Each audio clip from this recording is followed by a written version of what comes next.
Merci, Monsieur le Président. D'abord, j'aimerais vous parler de Hayden et de Rebecca de ma communauté. Né avec le syndrome de Cornelia de Lange, une épilepsie et une microcéphalie. Lorsqu'il était enfant, lui et sa mère Rebecca ont eu accès à diverses mesures de soutien, notamment le crédit d'impôt pour personnes handicapées et l'aide aux enfants gravement handicapés. Sa mère le décrit comme le garçon le plus souriant, le plus heureux et le plus bavard. Quand il a eu 18 ans, les soutiens que sa mère recevait ont pris fin. Les 3 premiers mois d'attente pour le soutien de l'Ontario ont été longs car il ne recevait rien du tout. Et quand la prestation est entrée en vigueur, sans aucune rétroactivité, ce n'était pas suffisant. Et il y a très peu d'aides supplémentaires. Par exemple, Hayden avait besoin d'un régime alimentaire particulier pour lequel il avait demandé 1 000 $ supplémentaires par mois. Cette demande n'a jamais été approuvée. Sa mère a donc dû faire des choix impossibles entre ce qu'on gardait et ce à quoi on devait renoncer. Les boîtes d'ensure, par exemple, ont dû être consommées moins fréquemment. Mais moins d'un an plus tard, en décembre dernier, Hayden est décédé. Sa mère décrit sa relation avec les différentes entités gouvernementales comme une relation abusive. Tout ce qu'elle veut, ce sont le respect de ses droits fondamentaux. Rebecca doit encore 3 000 $ pour les funérailles, somme qu'elle rembourse petit à petit. En tant que pays, nous avons laissé tomber Hayden, nous avons laissé tomber Rebecca. Et il y a tellement d'autres personnes dans cette situation à travers le pays. Rebecca a elle-même parlé avec 4 autres parents ayant vécu des histoires similaires. Nous pourrions choisir de faire beaucoup mieux pour eux et pour tous les Canadiens handicapés du pays. C'est pourquoi la prestation pour personnes handicapées est importante. On parle d'un revenu garanti pour les Canadiens handicapés. Cette mesure a le soutien de 89 % des Canadiens. Et nous savons que les personnes handicapées vivent de façon disproportionnelle dans la pauvreté. On parle de 40 % des personnes en situation de pauvreté qui pourraient profiter de ce soutien. Il faut veiller à ce que les personnes handicapées aient leur mot à dire à chaque étape du processus. C'est ce que nous disent les gens et les organismes de nos communautés partout au pays.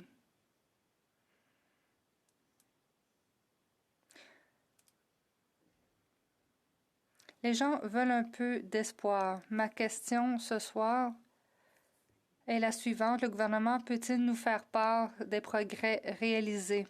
Parce que, comme le dirait Rebecca, tout le monde connaît un Hayden. Et chaque jour où nous attendons la prestation d'invalidité du Canada, nous risquons de perdre un autre Hayden. Le projet de loi proposé sauverait des vies. Il est temps de l'adopter. Le secrétaire parlementaire du ministre de l'Emploi et de la Diversité et de l'Inclusion. Merci, Monsieur le Président. L'histoire tragique de Hayden et de Rebecca nous touche, Monsieur le Président. Cette histoire est au centre de notre travail. C'est ce qui nous motive à tous les jours. Je tiens à remercier mon ami et collègue, le député de Kitchener Centre, pour sa question. Il soulève l'importante question de savoir comment le gouvernement du Canada soutient les plus vulnérables. Sont équivoques que nous sommes engagés dans la création de la prestation canadienne pour les personnes en situation de handicap. Dans sa lettre de mandat publiée le 16 décembre 2021, la ministre de l'Emploi, du Développement de la main-d'œuvre et de l'Inclusion et des personnes handicapées a reçu l'instruction d'aller de l'avant avec l'engagement de notre programme électoral concernant la conception, l'introduction et la mise en œuvre d'une loi canadienne sur les prestations d'invalidité et d'une prestation canadienne pour invalidité pour les personnes handicapées à faible revenu en âge de travailler. Malgré les progrès réalisés au cours des dernières années, les Canadiens handicapés continuent d'être confrontés à des obstacles persistants à leur pleine participation économique et sociale. Avant la pandémie, l'enquête canadienne sur le handicap de 2017 dressait un tableau troublant des disparités économiques. Les Canadiens handicapés en âge de travailler étaient 2 fois plus susceptibles de vivre dans la pauvreté que la population générale, 21 contre 11 %. La situation est pire pour les personnes ayant des déficiences plus graves, les femmes, les Autochtones, les LGBTQ2 et les Canadiens handicapés racisés. Au cours de la dernière année, la pandémie mondiale a mis en évidence et exacerbé les inégalités bien ancrées auxquelles sont confrontés les Canadiens handicapés. Un récent sondage déposé par ce même député de Kitchener Centre a montré que les 2 tiers des répondants handicapés ont indiqué qu'ils avaient des difficultés à faire face à leurs obligations financières ou à leurs besoins essentiels en raison de la pandémie. J'ajouterai que ce sondage a recueilli près de 18 000 signatures. La prestation canadienne pour invalidité s'attaquerait de front à ces inéquités. Elle permettrait de réduire la pauvreté et de soutenir la sécurité financière des personnes handicapées en âge de travailler.